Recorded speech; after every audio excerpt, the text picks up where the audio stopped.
It started with a song for his mother. That's the simple truth of it. He wasn't looking for a record deal. He wasn't trying to be a star. He was just a shy kid who drove a truck for a living. And he loved his mom. He wanted to give her something special for her birthday. So, he walked into a little recording studio in Memphis. The place was called the Memphis Recording Service. It had a sign out front that said, "We record anything, Anywhere. anytime." It wasn't a fancy place. It was a small, long room that used to be an auto parts shop. The owner was a man named Sam Phillips. Sam had another business he ran out of the same building, a record label called Sun Records. Sam wasn't there that day in 1953. The person at the desk was his assistant, Marion Keisker. She saw the kid walk in. He was maybe 18 or 19 years old, dressed a little flashy for a weekday in pink and black. His hair was long for the time, slicked back. He was holding a guitar. He looked nervous. He asked how much it would cost to record a two-sided acetate disc. A personal record, $4. The kid paid his money. Marion set up the equipment. He went into the recording room and sat on a stool. He sang a couple of old ballads, the kind of songs you'd hear from popular crooners on the radio. His voice was okay. It was a nice, clear tenor, but there was something else there, a little tremor of vulnerability. Marion was intrigued. She asked him who he sounded like. He mumbled, "I don't sound like nobody." While the record was being cut, she made a note next to his name on the studio ledger. "Good ballad singer, hold." She also kept a safety copy of the recording for Sam to hear later. She had a feeling about him. The kid took his one-of-a-kind record home to his mother, and that was supposed to be the end of it. He went back to driving his truck for the Crown Electric Company. Life went on. Months passed. Almost a year. Sam Phillips was still searching. He had a vision. Sam loved music, all kinds of music. He recorded some of the greatest blues artists of the time. Howlin' Wolf, B.B. King, Ike Turner. He knew their music was powerful, it was real. But it was segregated. It was played on race record stations for black audiences. The big mainstream radio stations wouldn't touch it. Sam had an idea that was almost a prophecy. He used to say it out loud in the studio. "If I could find a white man who had the Negro sound and the Negro feel, I could make $1 billion. It wasn't just about the money, it was about breaking down a wall. He wanted to bring that raw, honest energy to a wider audience. He just needed the right person. He needed a lightning rod. One day in the spring of 1954, Sam got a demo of a new ballad he liked. It was a song called "Without You." He thought it might be a hit, but he needed a singer for it. He couldn't think of anyone right. He asked Marion if she remembered anyone who might fit the bill. She pulled out her note. She remembered the shy kid with the long hair. "What about that boy with the sideburns?" she asked. She played the copy of the record he made for his mother. Sam listened. He was non-committal, but he told her to give the kid a call. So Marion called Crown Electric and asked for him. He was out on a delivery. She left a message. He called back. Breathless, he came right over to the studio. Sam handed him the lyrics to "Without You." The kid tried to sing it. It was terrible. His voice was thin. He was nervous. He couldn't find the right key. He was trying to sound like the big-name singers of the day, like Dean Martin or Perry Como, but it wasn't him. The magic Marion heard wasn't there. Sam was patient, but after a while he knew it wasn't working. He told the kid gently that maybe he wasn't right for this particular song. He thanked him for coming in. The kid was dejected. He thought his one chance was over. But Sam didn't completely give up. Something about the kid stuck with him. It wasn't his voice on that ballad. It was something else. His look.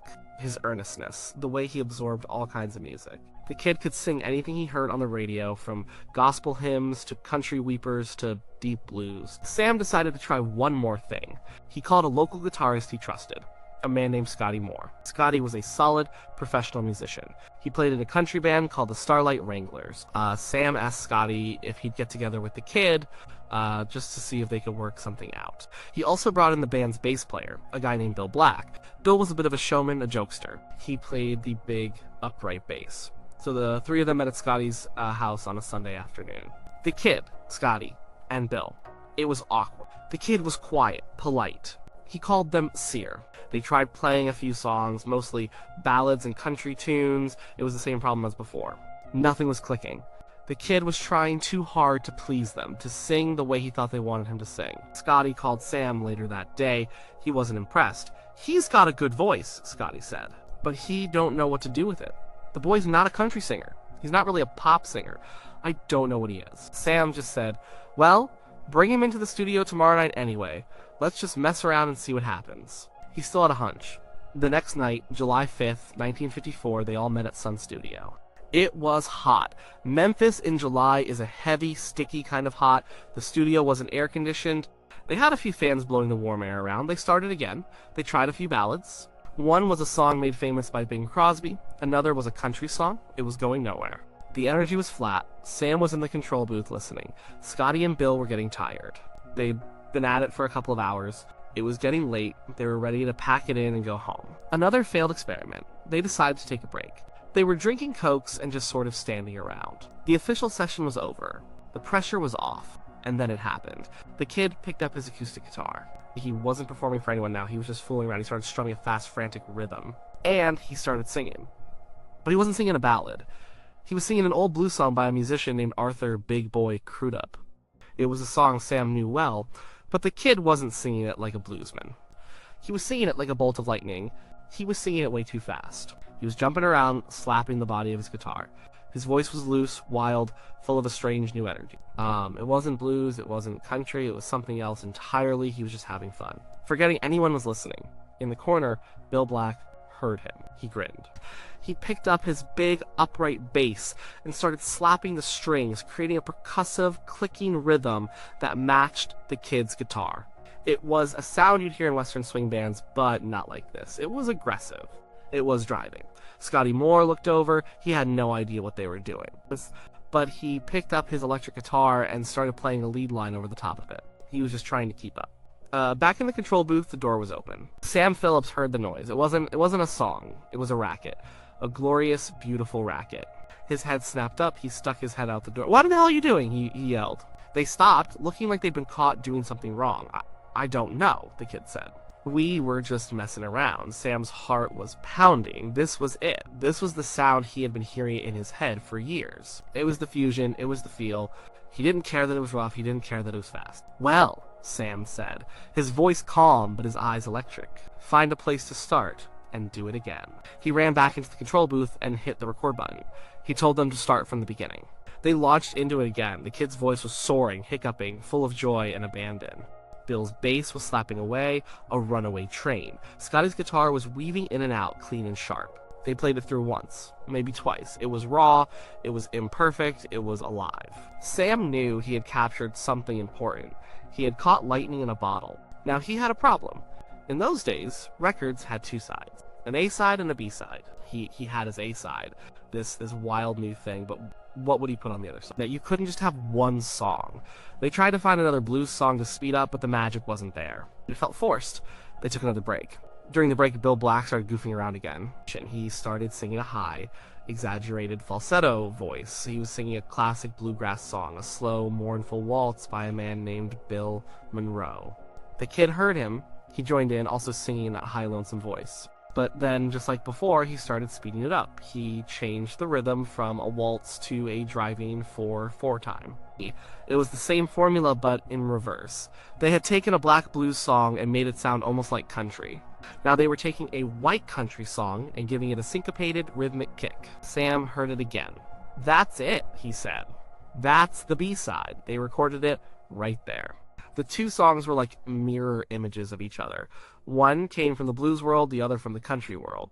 But both were filtered through this kid's unique energy. They didn't fit in any box. Sam Phillips now had a record, a very strange record. He knew it was special, but he had no idea if anyone would play it. It was too bluesy for the country stations and too country for the R&B stations.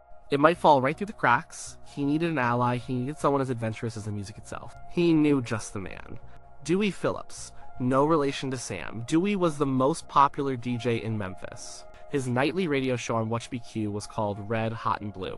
Dewey was a wild man. He yelled, he cackled, he played whatever he wanted. He was famous for playing black R&B artists right alongside white country singers. He didn't care about the rules. He only cared if the music had a soul.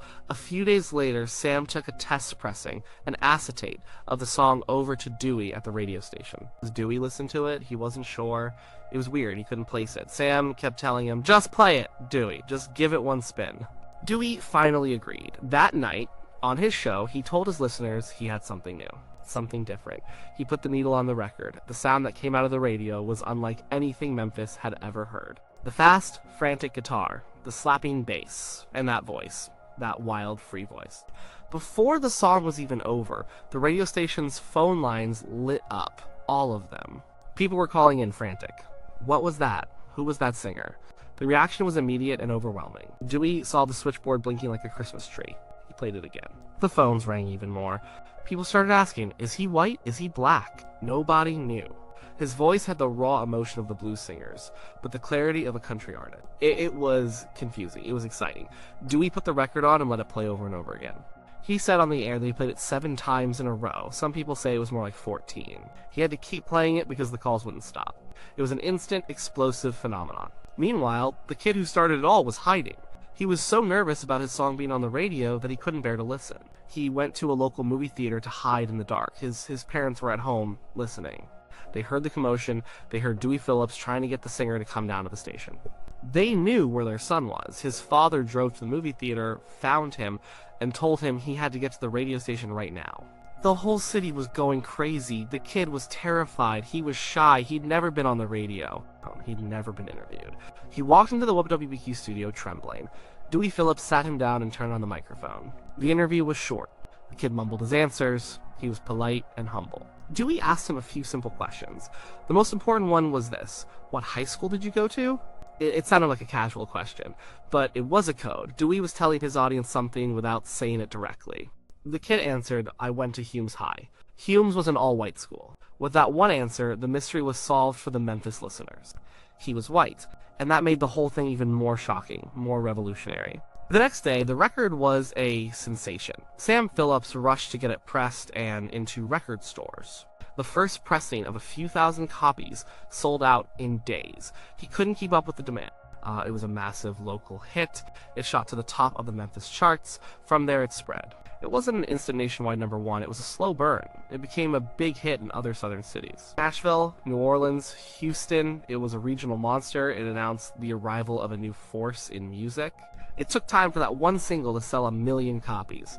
It happened as the kid's fame grew over the next couple of years. As he released more records, as he appeared on television, as he became the most famous person in the world, people went back to buy the record that started it all. The one that was made by accident on a hot July night when a truck driver was just messing around. It all came from that moment of freedom.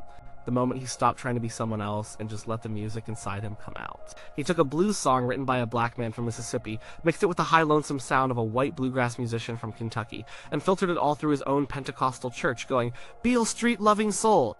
He created something new. He didn't invent rock and roll, but on that night, with that song, he provided the spark that lit the whole thing on fire. He became the billion-dollar discovery Sam Phillips had dreamed of. A simple demo made for his mom had led to a happy accident. And that accident changed music forever.